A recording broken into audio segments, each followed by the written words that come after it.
All right, so Gennady Golovkin did not call out Floyd Mayweather or Manny Pacquiao, right? He didn't do that? Okay. Well, according to this article from Bleacher's Report, he said himself that he was prepared to fight either one of these guys at 154. This is what he said, okay? And also, he also said this in an interview with Fight Hype when leading up to the Mayweather Pacquiao fight, the so-called fight of the century, which turned out to be a disastrous fight, which I blamed both men for that terrible performance, which I'll remain consistent on. Both men, okay? Now, in that video, you say that I don't state facts. Everything I said is not true. You know, you are so delusional. You're a goddamn idiot, all right?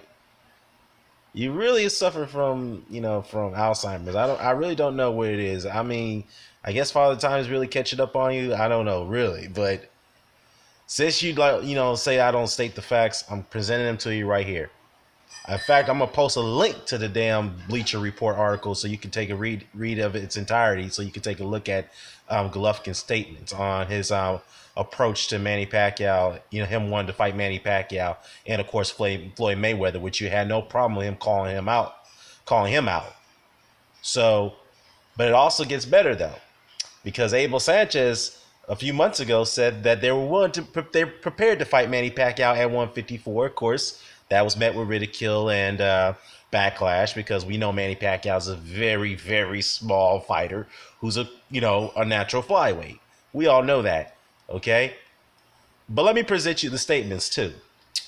It says here, quote, on the Bleacher Report, some parts of it, it says here, the Kazakh station has admitted that he's eyeing up a potential showdown with one of the iconic fighters, which is Floyd Mayweather and Manny Pacquiao. When asked whether he could possibly make the weight limit 154, he provided an emphatic answer per Luis Sandoval of FightHype.com. He said here, quote, absolutely, I'm ready. Look, I understand this is a business. This is a business, I understand. This is boxing business. It's not a lot of weight to lose, so my last fight, I'm 58. I'm 158. That's probably what he meant when he weighed in. So I'm not a big guy, which we all know Golovkin is not a big middleweight. So there you have it.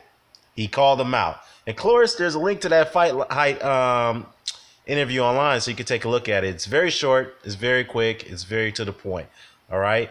So you can type it in. I'm sure you're not going to bother doing that. Oh man, you're really gonna have to do better than trying to come at me with innuendo. Okay. Now, another thing I wanted to address real quickly, off topic a little bit. You mentioned something in that video about Golovkin's travel to the UK being Kell Brook. You try to compare that to Sugar Ray Robinson traveling to the UK and fighting Randolph Turpin, which he lost that fight in an upset decision. Well, first things first, that's a dumbass comparison.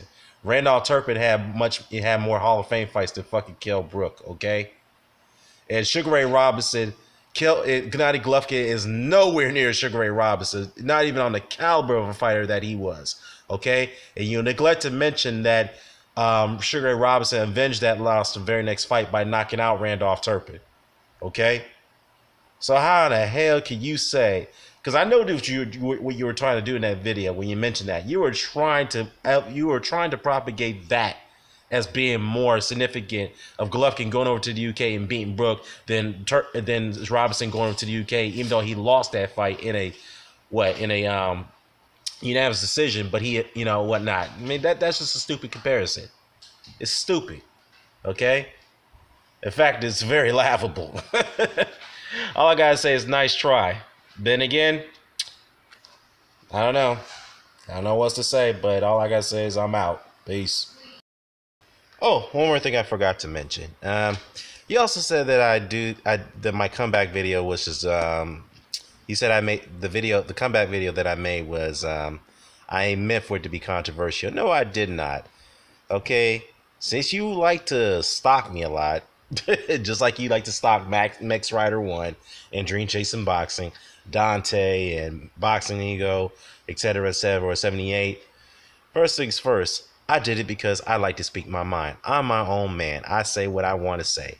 If you don't agree with me, which you don't, then that's your prerogative. Cool. All right. If you agree with me, fine.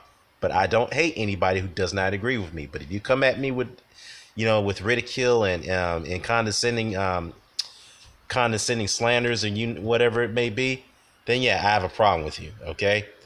So don't dare say that I'm doing this just to, gain attention. No, I'm doing this because I like to speak my mind. I could care less about views.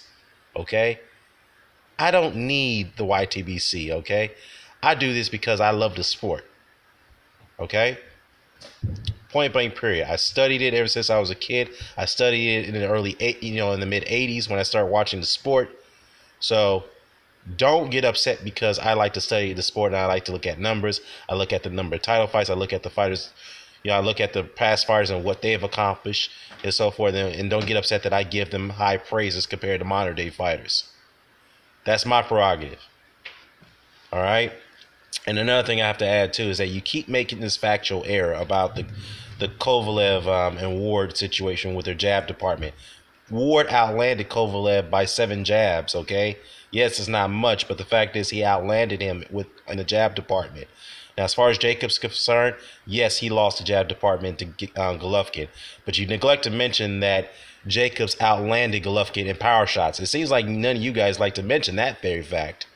So, yeah, that's all I have to say. I'm out.